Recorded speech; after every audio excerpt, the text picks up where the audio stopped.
Bukas na tayo, takasan na natin ang mundo.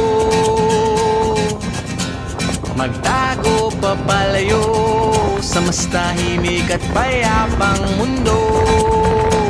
Umubulong ang hanging amihan at huni ng ibon. Dumudulog at tinatawag na tayo.